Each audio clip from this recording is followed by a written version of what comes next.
Welcome to the Shot Clock. Ben Mankiewicz and Dave Rubin with you. So in Florida, Tavares, Florida, there is a 7'6" high school senior named, unbelievably, Tacko Fall. And by the way, I love the Tacko Fall. It's only at Del Taco, not at Taco Bell. I think that confuses some people. Yes, it can be quite confusing. This Tacko Fall may have a future in the NBA. Here's a little look at what he's doing against high school competition in Tavares, Florida.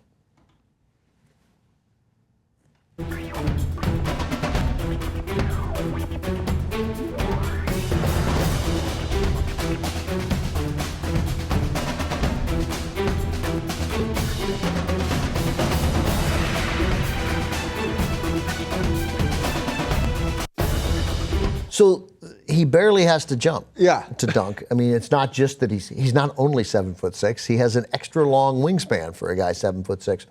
You saw one thing he did well one time there was not bring the ball down, but another time you see him put the ball on the floor. That's going to be a huge detriment to success in the NBA. Yeah, that is going to be a problem. I mean, there's a lot of interesting stuff here. Look, first off, it's almost impossible to really grade a guy that size playing against high school kids. So in terms of the skill set, you know, he doesn't, again, age, whatever, he'll come into his body more. These guys, though, we know this from the history, and we have some pictures that we're going to show. I mean, we know that these guys never turn into particularly good players. There's a cutoff right around 7 feet, maybe 7'1". Well, and then it starts turning into, no, you'll be a fine guy like some of these names we're going to show, but generally, I mean, really, is there a 7'5"? First of all, there was Yao.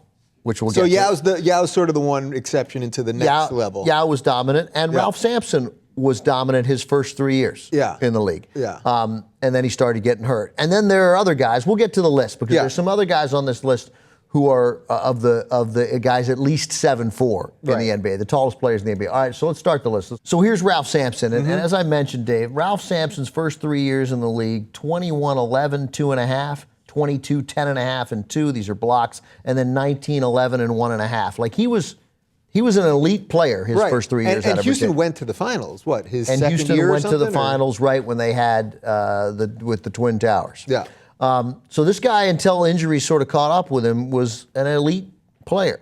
But that's what I mean. You have to factor that in with these guys. Yeah, that body size. Injuries is an issue for a lot of. All right, let's keep going down the list.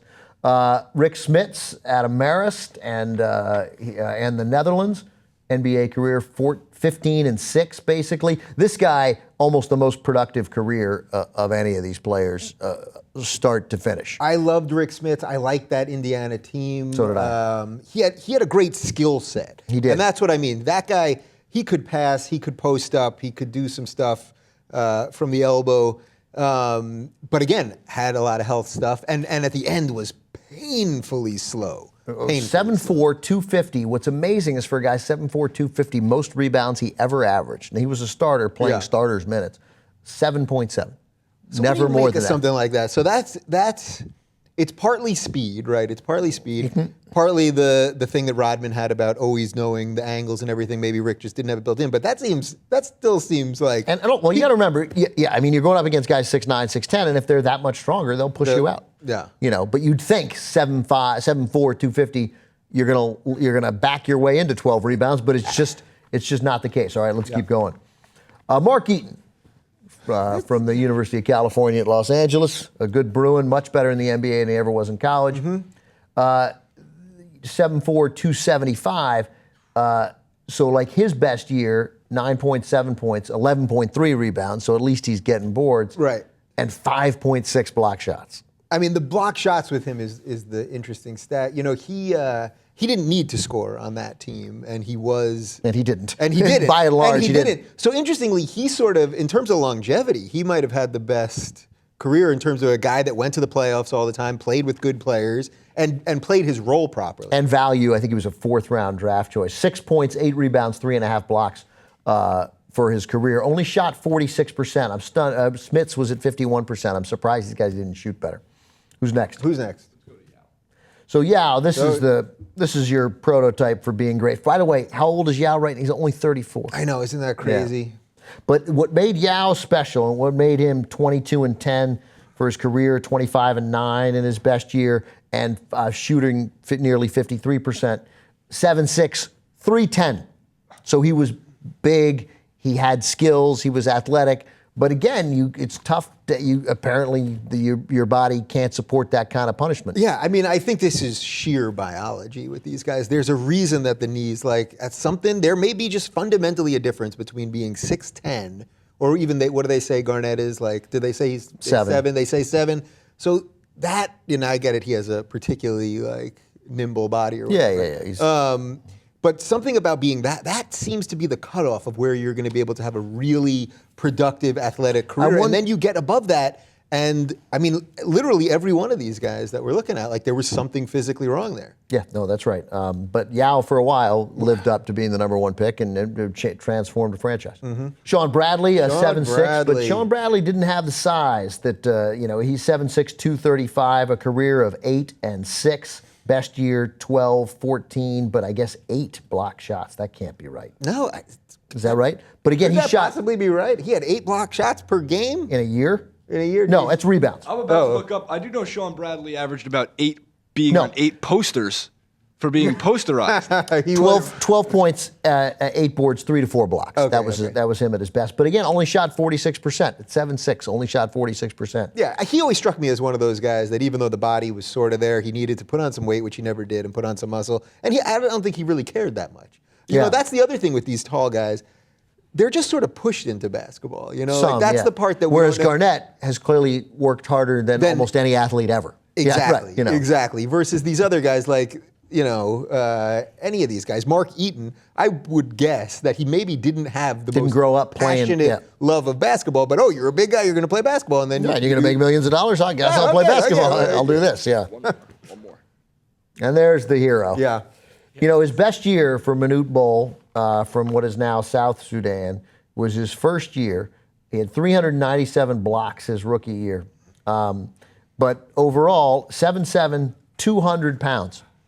And no skills, just no skills. He could shoot the 3, remember? You remember towards the end? I think he was playing with Golden State with Don Nelson as the coach. I'm glad you brought that up. Yeah. He made 43 three-pointers in his career.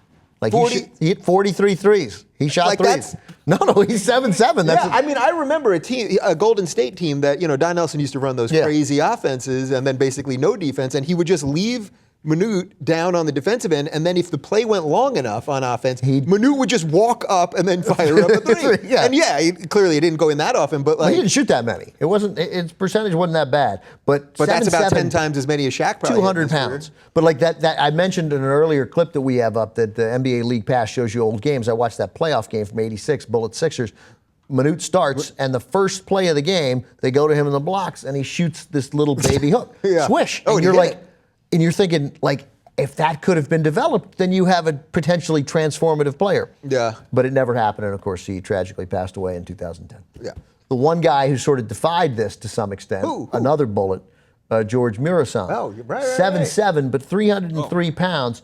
And in his third year, 14.5, 9.6, 2.3, putting up serious minutes. The exact same problem as Yao. The body caught up to him. But he shot almost unlike all these other guys, considering how frequently he played. He shot 57%. Like he had skill around the hoop. He had skill. He had some interest. His hands were pretty good. Yeah, right. He was a decent passer. He would dribble the ball up every now and again. There would be some weird broken play that he'd actually dribble. He was more of an athlete than most of these guys. Right. So I guess the lesson of this segment really is that if you can figure out how to use these guys properly, then there's some use in it. But in terms of like really building a team around these guys, even in the Yao situation, at the end of the day, it didn't quite work. It didn't work out to what they wanted when they drafted him. I mean, that's clear. Even that's though, exactly right.